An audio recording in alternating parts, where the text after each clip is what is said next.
1980களில் இந்த operation eagle கிலா என்கிற ஈரான்ல நடைபெற்ற ஆபரேஷன்ல இதே டெல்டா போர்சஸ் தோல்வி அடைந்தது. அதற்கு பிறகு நிக்கோலஸ் மதுரோவையும் அவருடைய மனைவியையும் இவர்கள் நேரடியாக வெனிசுவேலாவுக்குள்ள புகுந்து ஒரு 2.5 மணி நேரங்களுக்குள்ளாகவே கடத்தி கொண்டு அமெரிக்காவுக்கும் வந்து சேர்ந்துட்டாங்க என்பது இன்றைக்கு பரபரப்பாக பேசக்கூடிய நிலையாக இருந்தாலும், இதே டெல்டா போர்சஸால காசாவினுடைய பாலஸ்தீன விடுதலை ராணுவத்தை தோற்கடிக்க முடியாமல் இருந்திருக்கிறது. பிளஸ் காசாவினுடைய பாலஸ்தீன விடுதலை ராணுவத்திடத்தில் இருந்த இஸ்ரேலிய பணைய கைதிகள் எங்க இருக்கிறாங்கிறத கூட கண்டுபிடிக்க முடியாமல் இருந்திருக்கிறது என்பதுதான் இன்றைக்கு வெளியாக இருக்கக்கூடிய ஆச்சரியமான செய்தியாக நம்ம பார்க்க முடிகிறது.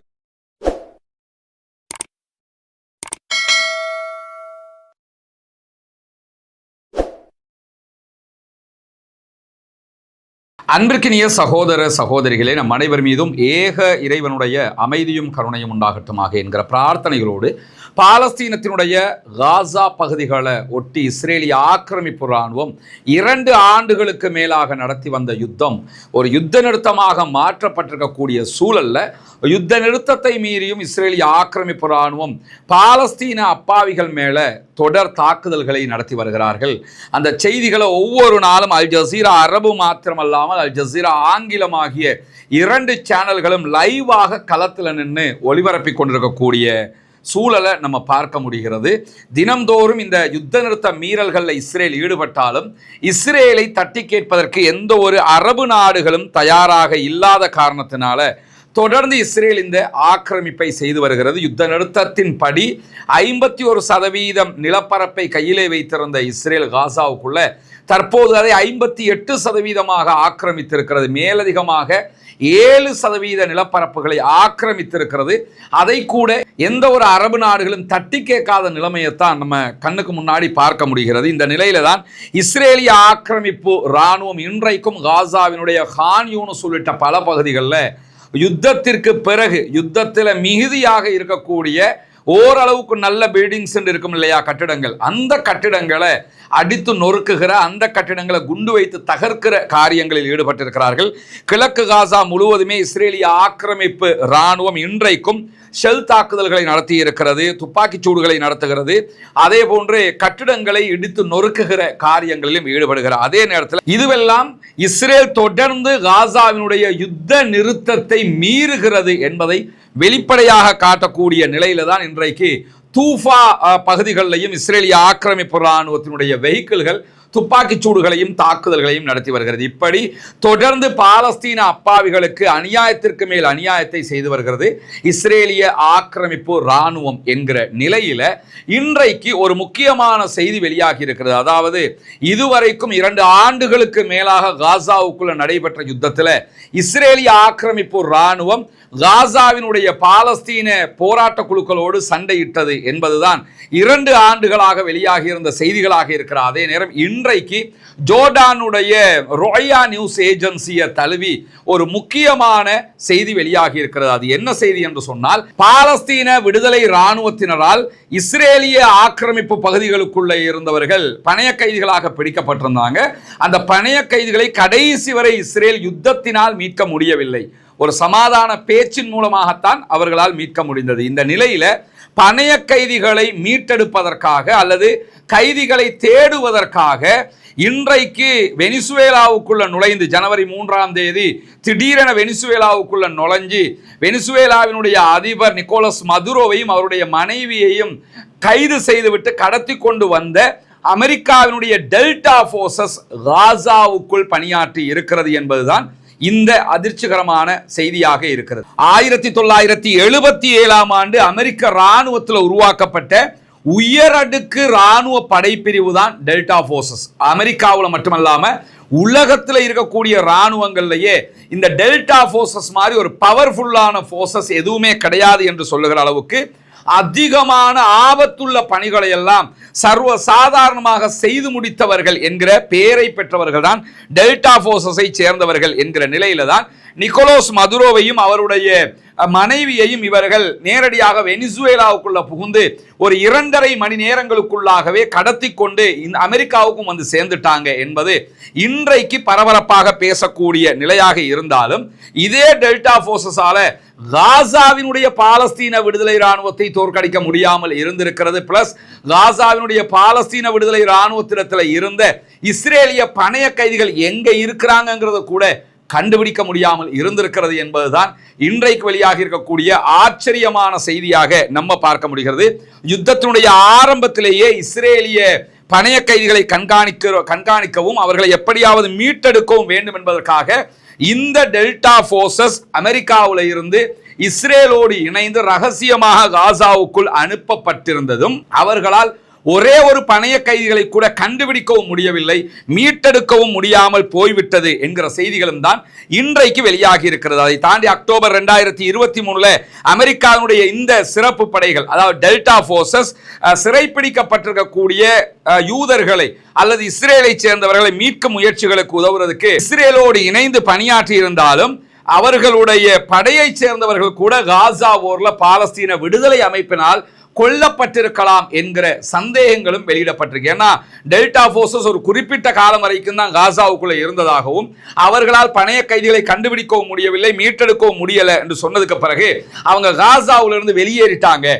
வெளியேறியதற்கான அடிப்படை காரணமே அவர்கள் கொல்லப்பட்டதான். ஏன்னா டெல்டா போர்சஸ் ஸ்பெஷலே என்னன்னு கேட்டா, அவங்க ஒரு ஏரியாவுக்குள்ள போனாங்கன்னா போகிற பணியை முடிப்பதை தாண்டி அவர்களில் யாரும் கொல்லப்பட்டு விடக்கூடாது, காயமடைந்து விடக்கூடாது என்பதையும் மிக கவனமாக பார்ப்பாங்க. ராணுவத்தை பொறுத்தவரையில ஒரு ராணுவம்ங்கிறது எதிரியை மட்டும்தான் கவனிப்பாங்கிறது வளமையானது. ஆனால் டெல்டா போர்சஸ் மாதிரி உலகத்தில் சில முக்கியமான படைப்பிரிவுகள் இருக்குது. இவங்களுடைய ஸ்பெஷாலிட்டியே என்னன்னு கேட்டா, அவங்க சண்டையிடுவதை தாண்டி அவர்களோடு இருக்கக்கூடிய படைப்பிரிவை சேர்ந்த யாருமே கொல்லப்பட்டு விடக்கூடாது, காயங்களுக்கு உள்ளாகி விடக்கூடாதுங்கிறதுல கவனமா இருப்பாங்க. அப்படிப்பட்ட டெல்டா போர்சஸ் வாட்டி வெனிசுவேலாவுக்குள்ள நுழைஞ்ச யாருக்குமே எந்த பாதிப்புமே வரல. ஒரே ஒரு ஹெலிகாப்டருக்கு மாத்திரம் சின்ன அளவுக்குண்டான ஒரு தாக்குதல் நடைபெற்றதாக மட்டும்தான் செய்திகள் வெளியாகி இருக்கிறது. ஆனா காசாவுக்குள்ள டெல்டா போர்சஸையே கொண்டிருக்கிறார்கள் பாலஸ்தீன விடுதலை அமைப்பினர் என்கிற செய்திகள் வெளியாகி இருக்கிறது. உலக அளவில் மிக முக்கியமான பணிகளை ஆற்றியவர்களாக இவர்கள் பார்க்கப்படுகிறார்கள். குறிப்பாக 2003 சதாம் ஹுசைனை கைது செய்ததும் இதே டெல்டா போர்சஸ் தான். சதாம் ஹுசைனுடைய ஈராக்கினுடைய திக்ரிட்ல வைத்துத்தான் அவர் ஒரு பங்கர்ல இருந்து கைது செய்யப்படுகிறார். சதாம் ஹுசைனுடைய ராணுவத்திற்கு எதிராக ஒரு பாரிய யுத்தத்தையே 2003 அமெரிக்கா நடத்தியது. கடைசியில் சதாமுடைய படைகள் தோல்வியுற்று முழு ஈராக்கையுமே அவங்க கைப்பற்றினாங்க. இதுல சதாம் ஹுசைனை கைது செய்தது டெல்டா போர்சஸ் என்று சொல்லப்படுகிறார். அதே நேரத்தில் தாயிஷ் அமைப்பினுடைய பயங்கரவாத குழுவினுடைய தலைவனாக செயல்பட்ட அபுபக்கர் பக்தாதி என்பவனை 2019 இவர்கள் சுற்றி வளைத்த நேரத்தில் அவன் தனக்குத்தானே சுட்டுக்கொண்டு தற்கொலை செய்து கொண்டான்.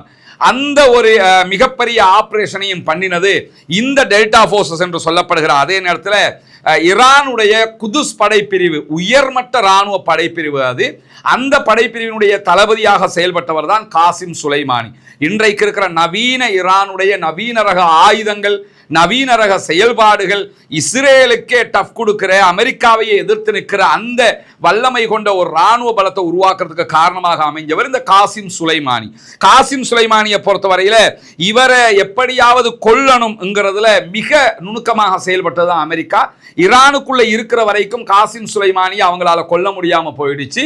அவரு ஈராக்குக்கு ஒரு நிகழ்வுக்காக வருகை தருகிறார். வருகை தரும்போதுதான் ஈராக்கினுடைய பக்தாது விமான நிலையத்திலிருந்து வெளியில பயணிக்கும் போது அவருடைய வெஹிக்கிளுக்கு ட்ரோன் அட்டாக் செய்யப்பட்டு அவர் கொல்லப்படுகிறார். இந்த தாக்குதலையும் மேற்கொண்டது அமெரிக்காவினுடைய இதே டெல்டா படைப்பிரிவு என்று சொல்லப்படுகிறது. இதை தாண்டி Libya, Afghanistan, Iraq, Panama, Colombia, Somalia போன்ற பகுதிகளிலையும் இவர்கள் செயல்பட்டிருக்கிறார்கள், பல வெற்றிகளையும் அடைந்திருக்கிறார்கள் என்று டெல்டா போர்சஸை பற்றி அவர்களுடைய துணிவு தொடர்பான வரலாறுகளை நம்ம பார்க்க முடிகிறது. அதே நேரத்தில் 1980 ஆண்டு ஈரான்ல இருந்த அமெரிக்காவுடைய தூதுவர் ஆலயத்துக்குள்ள இருந்த பணைய கைதிகள், ஈரானிய மாணவர் அமைப்புகளால் பணைய கைதிகளாக பிடிக்கப்பட்டவர்களை மீட்டெடுக்கிற அந்த ஆபரேஷன்ல அமெரிக்காவுடைய டெல்டா போர்சஸ் 100% தோல்வி அடைந்து பின்வாங்கியது.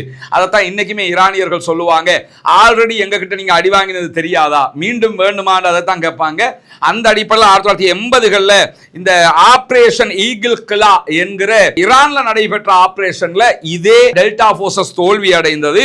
அதற்கு பிறகு அவங்க வெற்றிகரமாக முடித்த ஒரு முக்கியமான ஆபரேஷன்கள்ல இந்த கராகஸ்ல நடைபெற்ற வெனிசுவேலாவினுடைய அதிபர் கைது செய்யப்பட்ட அல்லது கடத்தி வரப்பட்ட ஆபரேஷன் சொல்லப்படுகிறது. அதற்கிடையில ஒசாமா பின் லாடனை கொல்வதற்கும் இவர்களுடைய இதே டெல்டா போர்சஸ் தான் பயன்படுத்தப்பட்டதாக சொல்லப்படுகிறது. இப்படி பல வீரதீர செயல்களை செய்ததாக சொல்லப்படக்கூடிய டெல்டா போர்சஸால காசாவில் இருக்கக்கூடிய பாலஸ்தீன விடுதலை அமைப்பினரை வெல்ல முடியாமல் போயிருக்கிறது. அவர்களிடமிருந்து ஒரு துணுக்கு செய்தியை கூட பெற்றுக்கொள்ள முடியாமல் இருந்திருக்கிறது.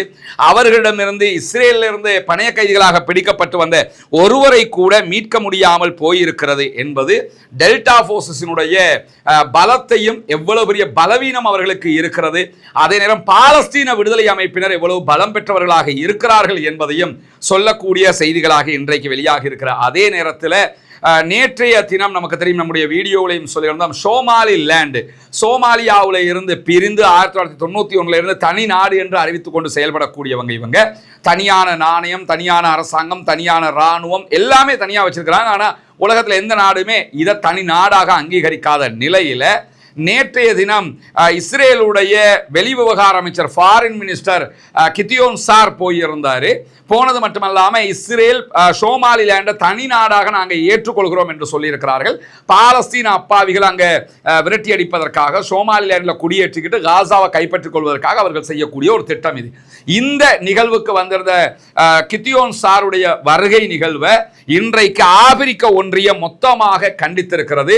ஆப்பிரிக்க ஒன்றியத்தினுடைய கண்டனத்தில் சர்வதேச சட்டத்தின் கீழாக இந்த நடவடிக்கைகள் மொத்தமாக சட்டவிரோதமானது என்று கண்டிக்கிற அதே நேரத்தில் சோமாலியாவை இரண்டாக பிரிப்பதை ஆப்பிரிக்க ஒன்றியம் ஏற்றுக்கொள்ளாது என்று சொல்லியிருக்கிறார்கள். ஐநா இதனை உடனடியாக தலையிட்டு தடுக்க வேண்டும் என்கிற கோரிக்கையும் அவர்கள் விடுத்திருக்கிறார். அதே நேரத்தில் மொரோக்கோ இஸ்ரேலுடனான உறவுகளை இயல்பாக்கியதில் இருந்து பாதுகாப்பு ஒத்துழைப்புகளை ரொம்பவே ஆழப்படுத்துகிறது என்கிற செய்திகள் வெளியாகி இருக்கிறது. நமக்கு தெரியும், இஸ்ரேலோட அமெரிக்க அதிபராக டொனால்ட் ட்ரம்ப் இதற்கு முன்பதாக இருந்த நேரத்தில், இப்ப 2வது முறை அதிபராக இருக்கிறார். இதற்கு முன்பதாக அதிபராக இருக்கும் போது ஆப்ரஹாம் ஒப்பந்தம் என்றொன்றை இவர் தான் கொண்டு வந்தார்.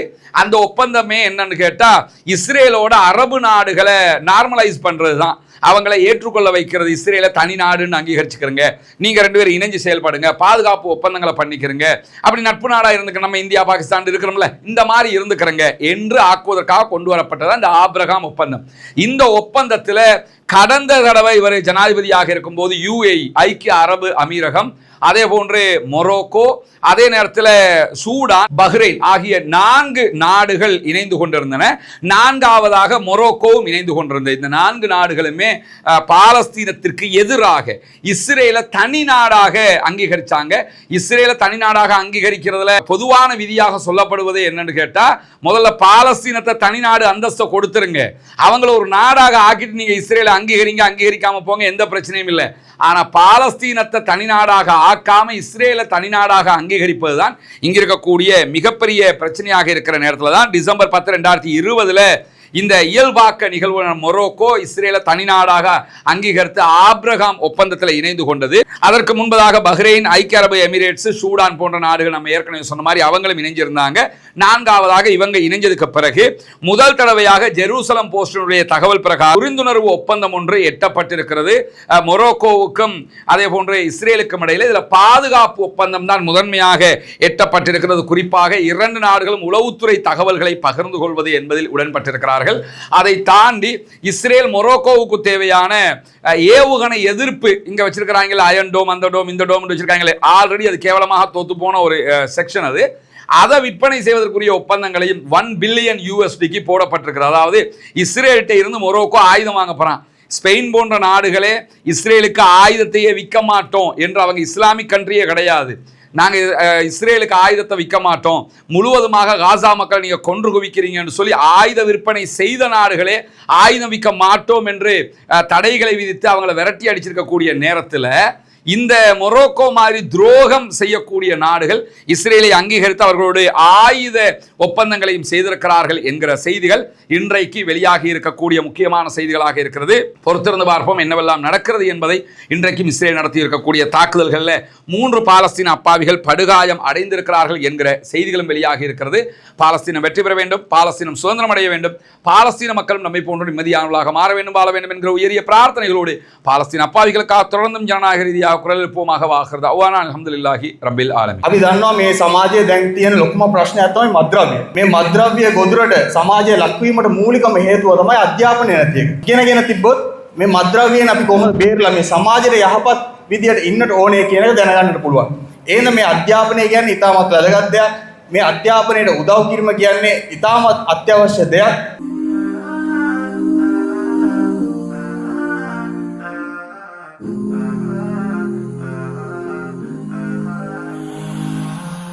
අද දවස මම හිතන්නේ අපේ සාරිපුත්ත විද්‍යාලයේ දූ දරුවන්ට තවත් සුවිශේෂී දිනයක්. විශේෂයෙන්ම 2026 වර්ෂයේ අධ්‍යාපන කටයුතු ආරම්භ කරපු දිනේම මම හිතන්නේ ඔබගේ අවශ්‍යතාව වෙනුවෙන් අපේ පාසලට ආසන්නයේම ජීවත් වන මොහොමඩ් අනාස් නාගරික මන්ත්‍රීතුමා ප්‍රමුඛ ඒ පැමිණ සිටින පිරිසගේ දායකත්වයෙන් ඔබට අවශ්‍ය පාසල් උපකරණ බෙදා දීමේ අවස්ථාව තමයි මේ සිදු කෙරෙන්නේ.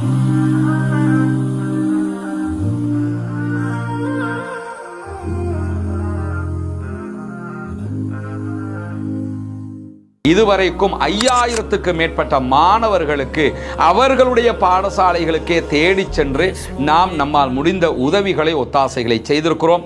இந்த திட்டத்தில் இணைய விரும்புகிற சகோதரர்கள், பாடசாலை மாணவர்களுக்கான உபகரணங்களுக்கு அன்பளிப்பு செய்ய விரும்புகிற நண்பர்கள், அன்பர்கள், தாய்மார்கள் அத்தனை பேரும் முன்னால் தெரிகிற நம்முடைய வங்கி கணக்கு இலக்கத்திற்கு உங்களால் முடிந்த உதவிகளை வாரி வழங்க முடியும். உங்களால் 200 ரூபா தான் முடியுமா, 500 ரூபா தான் முடியுமா, 1000 ரூபா முடியுமா, 10,000 ரூபா முடியுமா, என் லட்சங்கள்ல முடியுமா, எது முடியுமோ அதனை அந்த மாணவர்களுக்காக உதவுவதினூடாக நாளை மறுமையில அல்லாஹ்விடத்தில் விமோசனத்தையும் பெற்று நரகத்திலிருந்து விடுதலையும் பெறக்கூடிய பாக்கியம் நமக்கு கிடைக்கும். இணையுங்கள், உதவுங்கள். நாளை மறுமையிலே அல்லாஹ்விடத்தில் நிறைய விமோசனங்களை பெற்றுக்கொள்ளுங்கள் என்கிற அழைப்பை கூறிக்கொள்கிறோம்.